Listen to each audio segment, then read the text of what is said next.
Set 1, Book 3, Exploring and Moving to America by Rosie McCormick, published by Core Knowledge. Core Knowledge, History and Geography, Exploring and Moving to America. Young Christopher Columbus, Sailors at Sea, Spices from Asia, On Board the Mayflower. Table of Contents. Chapter 1, Christopher Columbus, a Young Adventurer. Chapter 2, Christopher has an idea. Chapter 3, Christopher sails west. Chapter 4, the voyage west. Chapter 5, exploring the Americas. Chapter 6, the Pilgrims search for a new home. Chapter 7, On Board the Mayflower. Chapter 8, the Pilgrims work hard to survive. Chapter 9, American Independence. Chapter 10, Taken to America. Chapter 1, Christopher Columbus, a young adventurer. When Christopher Columbus was a boy, he and his younger brother loved to spend time at the dock in the Italian city of Genoa where they lived. They watched the ships sail in and out. They watched as the sailors unloaded boxes filled with silk, cloth, and spices. They dreamed of being sailors too. When Christopher was 14 years old, he got a job on a ship, carrying messages from the captain to the sailors. 1 year later, he was hired as a ship's helper, and then as a sailor. His dream of adventure at sea was coming true. His brother learned to make maps, and together they hoped to sail far away. Long ago, people didn't know about all the continents and oceans. Some people thought that Earth was flat and that if a ship sailed too far across the ocean, it would fall off the edge. But others, including Christopher, believed that Earth was round like a ball. Chapter 2, Christopher has an idea. Why did people, such as Christopher Columbus and his brother, want to set off on long voyages?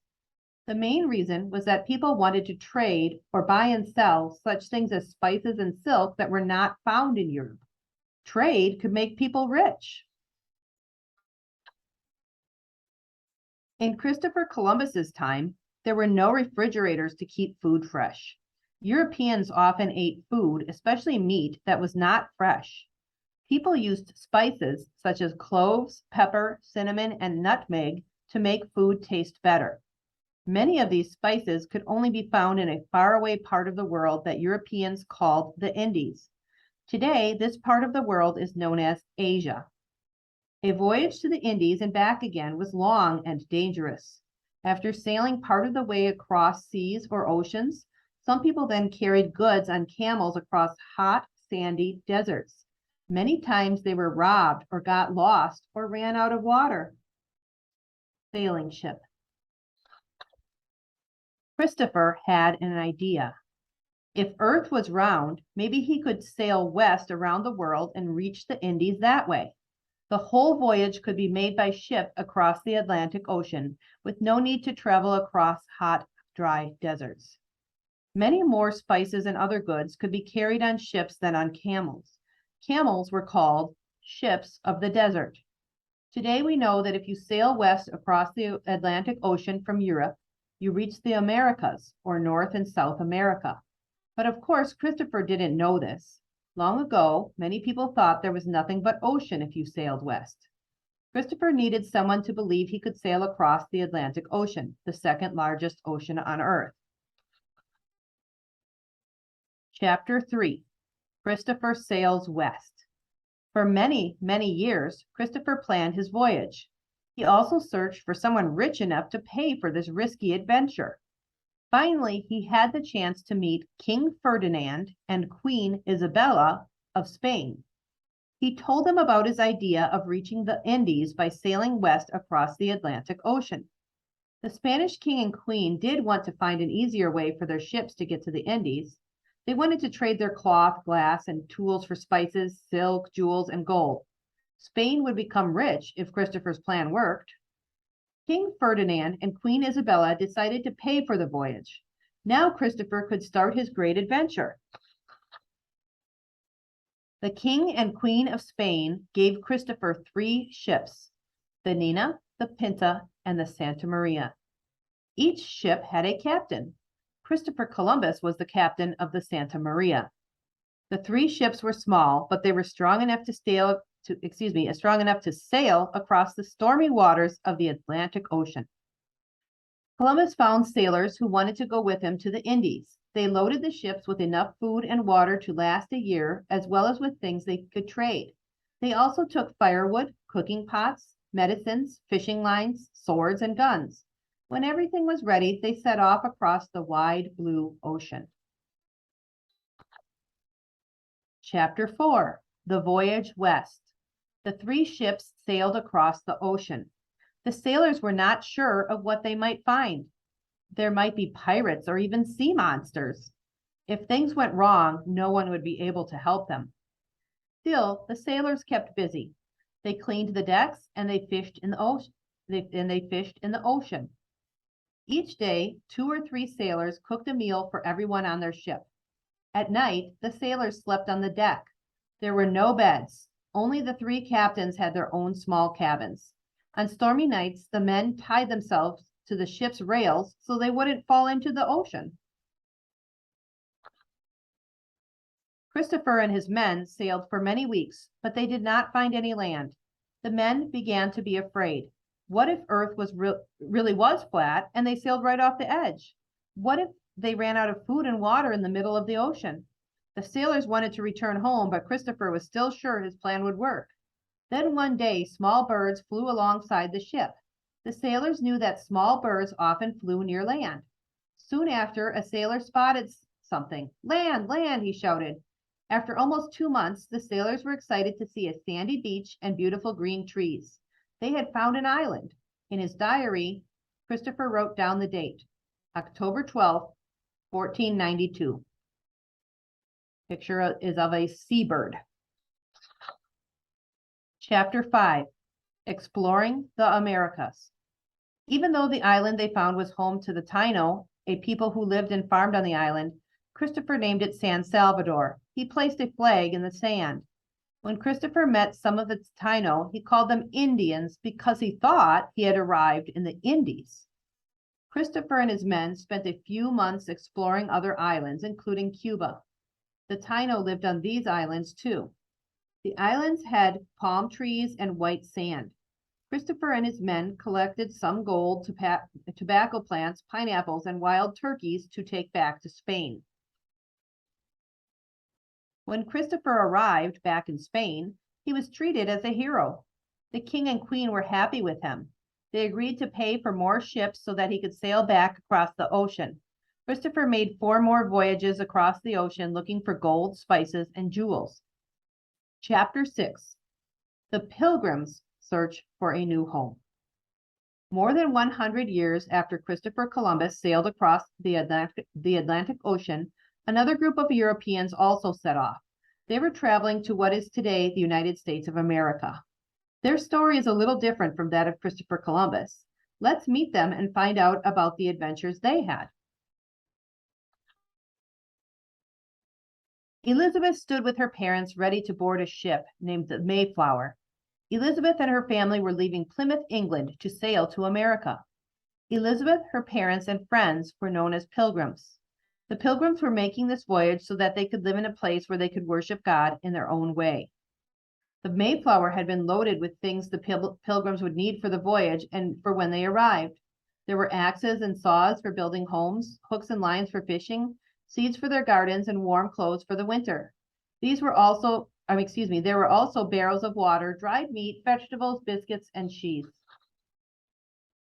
As the Mayflower sailed away, leaving England behind, Elizabeth began to explore the ship.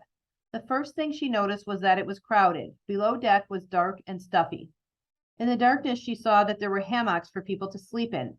Even though the voyage would be long and dangerous, Elizabeth was excited. Chapter 7: On Board the Mayflower. Elizabeth spent much of her time exploring the ship. She watched as sailors pulled on ropes to raise large cloth sails. When the sails puffed out in the wind, the ship moved faster over the waves. Soon the weather changed and strong winds began to blow. Giant waves crashed against the ship and rain leaked below deck, soaking the travelers' clothes and beds. The Mayflower tossed from side to side. The Pilgrims were afraid that the ship would sink. Elizabeth was no longer excited to be sailing to their new home. Long weeks went by. The Pilgrims got tired of living in such a small space. People were getting sick. Then early one morning, a sailor up in the crow's nest yelled, "Land! I see land!" All of the Pilgrims rushed up on deck to see. Their voyage was almost over. Chapter 8. The Pilgrims Work Hard to Survive.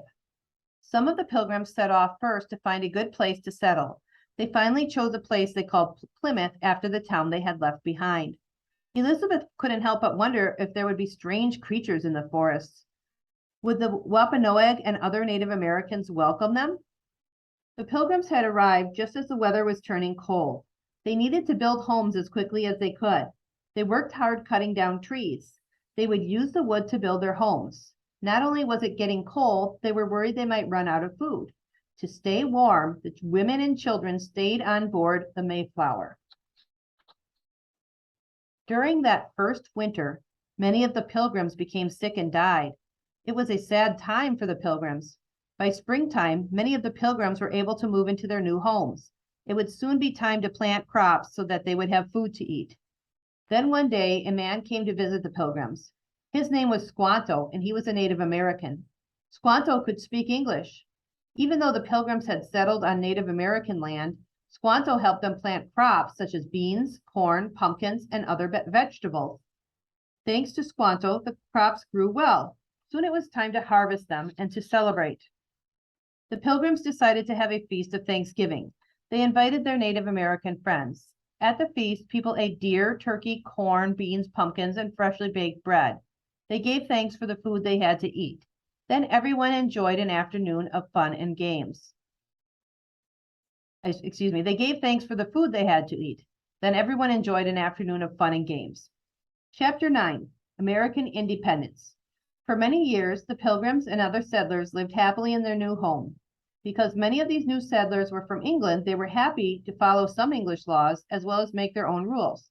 But eventually, things began to go wrong. When King George III and his parliament in England passed new laws that seemed very unfair, the settlers became angry. Some people protested. American leaders decided to hold a meeting to decide what to do next. The signs say, "Down with stamp taxes" and "No Stamp Act." The American leaders wrote a long letter to King George III explaining why they felt he and his parliament were being unfair. The letter was called the Declaration of Independence.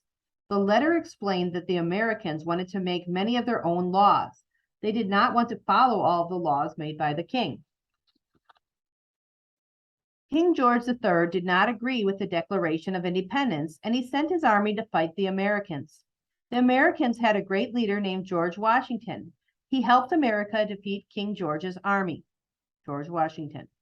Today we celebrate America's birthday on July 4th, the day the Declaration of Independence was signed. Chapter 10. Taken to America. There is another story about moving to America. This is the story of people from different parts of Africa who were forced onto ships and taken to America. In America, they became enslaved. This is a very sad story, but it is one we must never forget. People from Africa were taken to America to work on large farms. Because they were enslaved, they were not free. They did not have rights. Enslaved workers were not paid for the hard work they did. Americans today are not proud of this time of slavery. Most of the farms that used enslaved workers were in the southern part of America. Back then, there were no machines to do the hard work. Enslaved workers did it instead. They worked in the fields planting and picking crops. They carried water, fixed fences, and took care of farm animals. Enslaved children couldn't go to school to learn how to read and write. Families were often broken up as farm owners sold children or parents. Many people in America knew that slavery was wrong. They knew that America could not be truly free until everyone was free. But it took until, they knew that America could not be truly free until everyone was free. But it took time and another war for the enslaved to win their freedom. Today, it is important to remember the many African Americans who never got the chance to be free. That's the end of Book 3.